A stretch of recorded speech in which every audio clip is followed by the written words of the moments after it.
Hi everybody and welcome to another Royal Musings. Today is Sunday, so we do have a few stories to talk about. There hasn't really been terribly too much in the week to talk about, which is why I haven't made another morning Royal Musings video.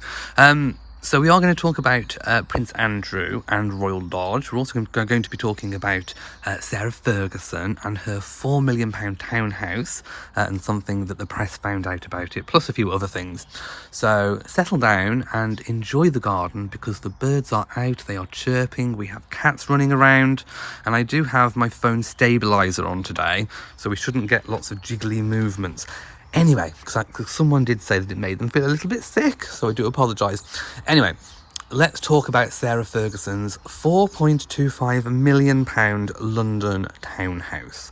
So the news broke it was last year. I think it was somewhere around June time that Sarah Ferguson, or Sarah Duchess of York, had purchased in her own name a £4.25 million London townhouse, and people were asking where the money came from. And I remember at the time talking very much about she'd got some business ventures out, she had just written a book, maybe she had some advance from that. I mean, typically now authors don't normally get advances or big advances unless they're particularly famous, so maybe she did qualify to get some kind of advance, but I doubt it was 4.25 million.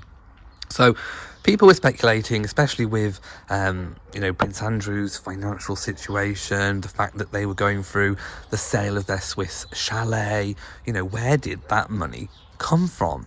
But the newspapers have done a little bit of digging and they have checked the land registry. So the land registry documents all land purchases and land ownership here in the UK, and it is of public record, so you can apply, you pay a little bit of money to the land registry and you can find out who owns pieces of land and property and all the rest of it. Everything is quite open here in the UK. So obviously they did that. They put in a request, paid some money, and found out that obviously Sarah's name is the sole name on the ownership, on the title deeds of that property. The property was purchased without a mortgage, so cash buyer, but there is a clause, almost like, I suppose, a bit of a covenant on the property, saying that if ever it is sold, it has to have Princess Beatrice and Princess Eugenie's permission to sell it, which is, it's not uncommon, but I would say most people wouldn't know that you could do it, if that makes sense. So people do it, but it's not sort of really common here in the UK. It's kind of a provision that people would normally use to protect the old and the vulnerable. Now, of course, Sarah is not old and not vulnerable, but one day she may be, and it's to stop people taking advantage, like con men and that type of thing. So I think it was kind of mooted at the time that it was going to be a nest egg investment for the princesses, but questions still, I suppose, arise over how it was funded. Did Princesses Eugenie and Beatrice, who obviously have their own money from inheritances, especially from the late Queen Mother, and now obviously the Queen, and they married well as well, so did they actually stump up half of the money or a quarter of the money, some of the money, to actually purchase that property? But whatever, it is safeguarded for them because nothing can happen to it now until then. Now, this leads me very much into the next story about potentially Prince Andrew's home. Now, I have spoke about this before, so some of you may remember, and probably what I'm talking about may in the future actually come true. We will see if what I'm talking about will actually come true or not. That's some of the thing about royal watching. It's you do sometimes speculate and then have to wait a while, or sometimes years, to find out whether or not you were correct. So this is about Royal Lodge. Now, Royal Lodge, if you didn't know, I did actually make a video, I think, on this a long time ago. It's a Crown estate property. It used to be the Windsor home of the late Queen Mother, and it's a big white building, costs a lot of money to run every year. And when the Queen Mother passed away, It needed a lot of repair work, which obviously would have to have been stumped up by the Crown Estates. But Prince Andrew leased it. I think he paid £1 million back about 80, well, way back. I think it might have been 2001, possibly. I forget the year. But he paid £1 million back then, with the proviso, because obviously the property was probably worth more than 1 million, with the proviso that he stumped up, I think it was around 7.5 million of his own money to refurb that property. Now, it seems like after all these years, it may need a little bit more modernisation, because as all homeowners know, things start to get a bit tatty, and even the things that you did perfectly well 20 years ago now need redoing or revamping and refreshing. So it's expected that Royal Lodge needs a little bit of maintenance. Now, we do know that Prince Andrew obviously paid out a lot of money to Virginia Giuffre, so we don't actually know the full extent of his financial situation. Did he inherit millions from the Queen when she passed away? So does he have his own money to be able to continue living at Royal Lodge, paying all the utility bills, all the running costs, being able to update it, and have a lifestyle as well? Or does he not have a lot of money? We really don't know. This is something that's not of public record. We can only kind of speculate on that. Sarah, Duchess of York, also lives with him, and we know obviously that somehow she got £4.5 million to buy that townhouse. So I don't ever think that townhouse will be a property that they will live in. I think it's always meant as an investment. I think it'll always be sort of rented out to provide a small income, and obviously a nest egg for the princesses. So I think that's certain, pretty much. So the story goes that King Charles, is trying to force Andrew out of Royal Lodge. Now, I don't think that is necessarily the case, because like I said, Andrew has a 75-year lease. No one can just force him out.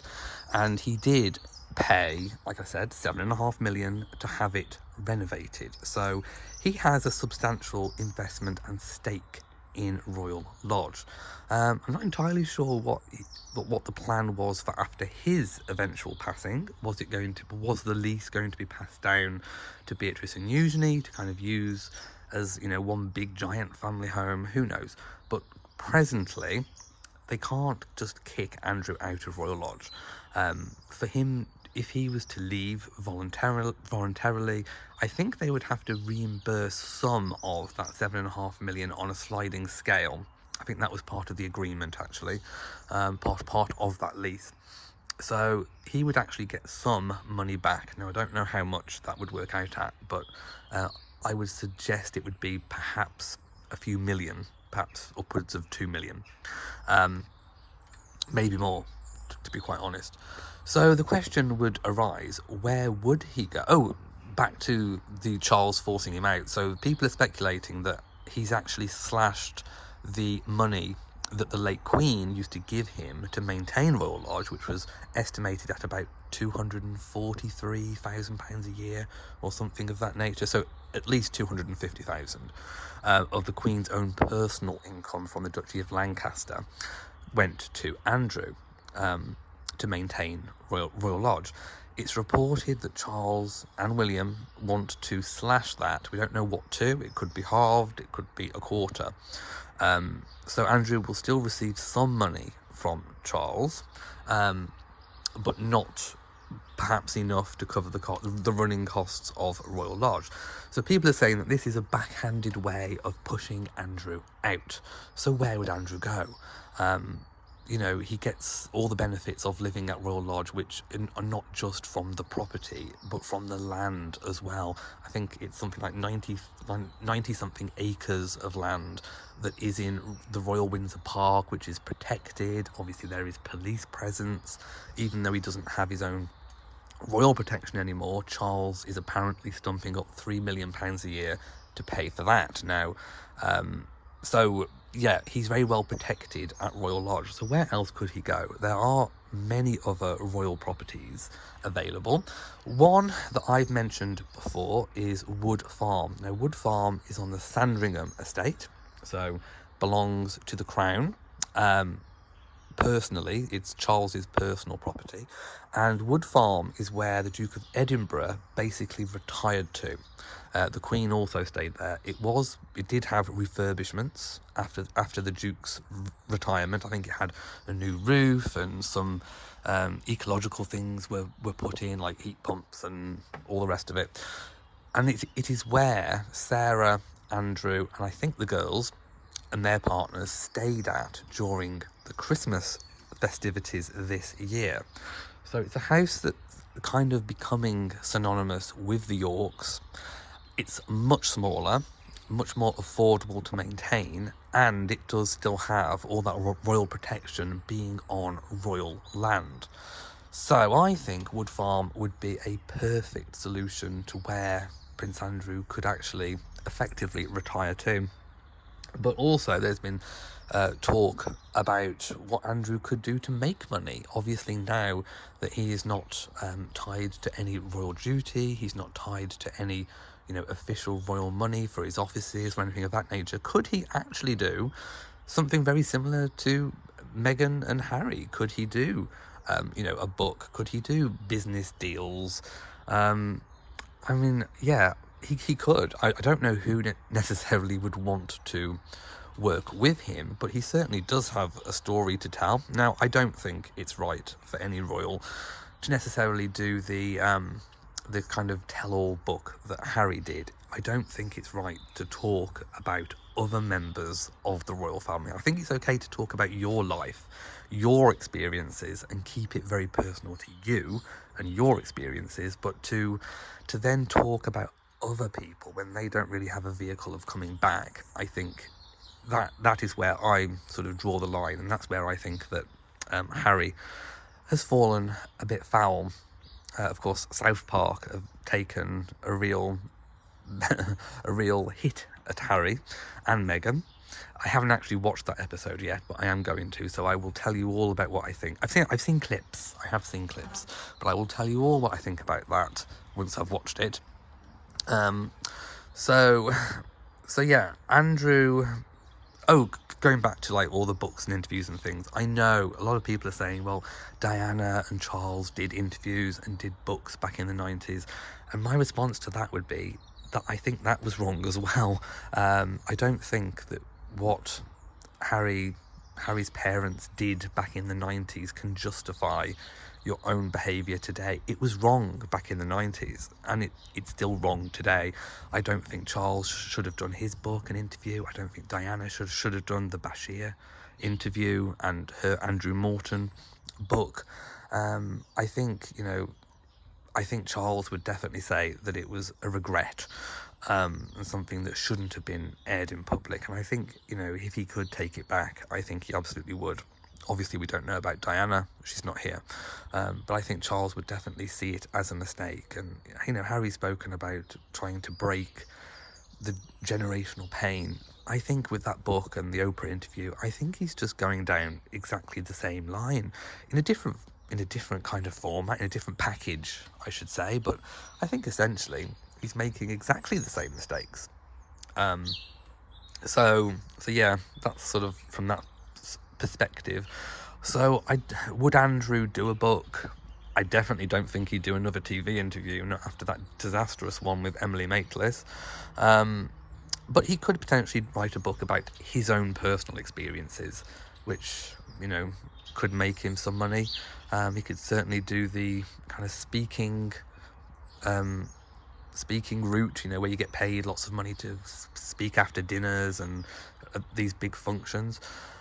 Obviously Sarah is a businesswoman, and she does have lots of her fingers in lots of different pies. So, potentially they could make lots of money, but I do think Royal Lodge costs a lot of money to run. It's a very big property. Obviously it involves staff and all the rest of it, whereas Wood Farm would be a lot more affordable. So my next royal musing is actually about Princess Charlotte, and there is they're all these stories are kind of linked. So going back, or rather they flow on from one another. So going back to sort of Harry's book and Harry being in the spare, that whole kind of heir and spare thing, about the Cambridge children. So technically Princess Charlotte is George's spare, and then obviously Louis as well. So there's been lots of talk about how the Prince and Princess of Wales are now sort of mitigating and kind of navigating themselves through this life and trying to make sure that their children don't end up feeling the same way that Harry says that he does. So Princess Charlotte being sort of the next after George has been a bit of a focus of that.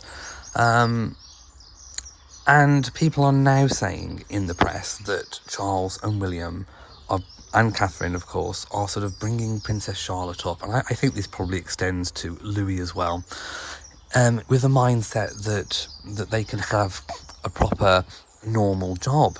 And I'm not quite sure if I believe this. I think this is one of those stories that is sort of is put out there but doesn't necessarily ring true, because I think that Princess Charlotte most definitely in the future is likely to perform a public role, is probably going to have a very public life eventually once the Princess Royal title becomes available after Princess Anne.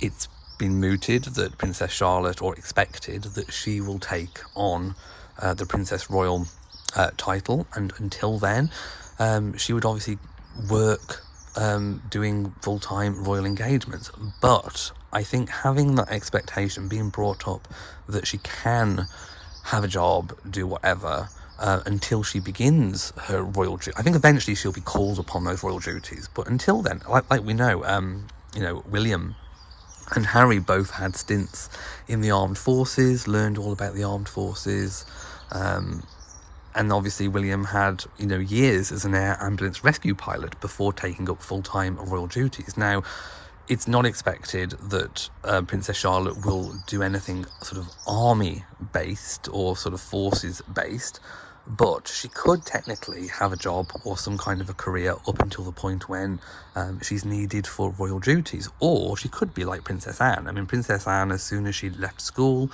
she went into full-time royal duties and has not stopped since. So it's one of those things. I think what they're basically trying to instill in Charlotte is that she does have a choice, that she does have options, that there isn't just this destiny that's sort of looming, whether she likes it or not. And I think probably what they're hoping is that, if she wants some sort of a career, she can go down that route, and then eventually be instilled in the fact that, that her position of birth does bring with it a sense of duty, that when she's needed, that she'll be called upon, whether that be 10 years after leaving school, or 20, or even 30, because I think King George eventually will need the support and help of his siblings.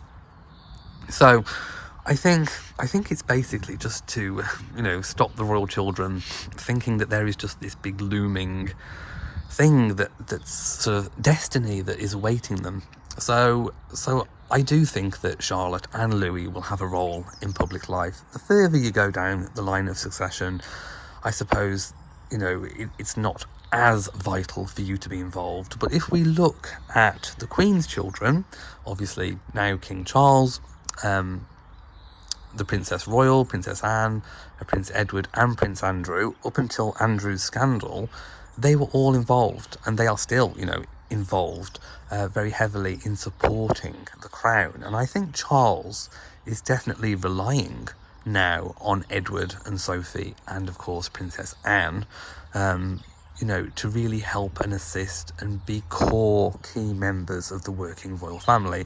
And I think in time, when William is king and when George is king, I think the same will be.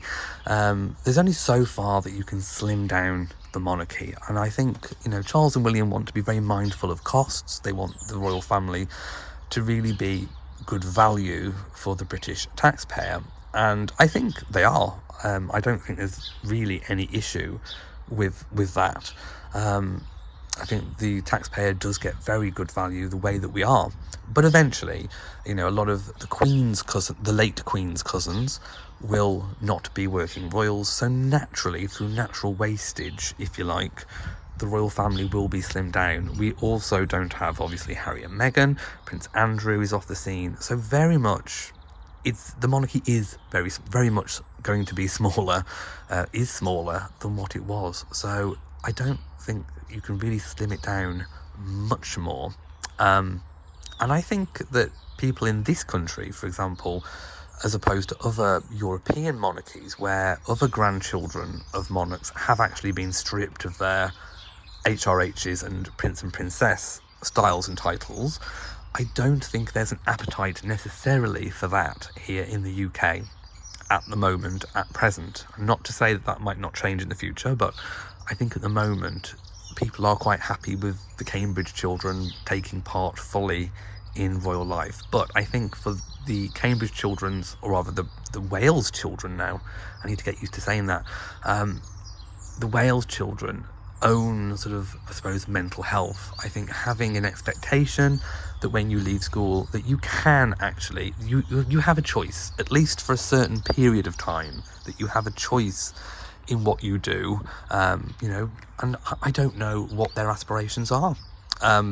It would be interesting to find out actually what they would like to do and what they would like to be, but at least for a time that they would be able to do something other than royal duty, I think is good for the soul, let's put it that way. So I'm going to wrap up my royal musings for this Sunday, unless anything major happens. I will probably make a video later on in the new week. So thank you for watching this video. If you have enjoyed it, then please give it a big old thumbs up. Don't forget to share on social media, and of course do hit the bell so that you know whenever I upload a new video. So from me, mwah, to you all, and goodbye.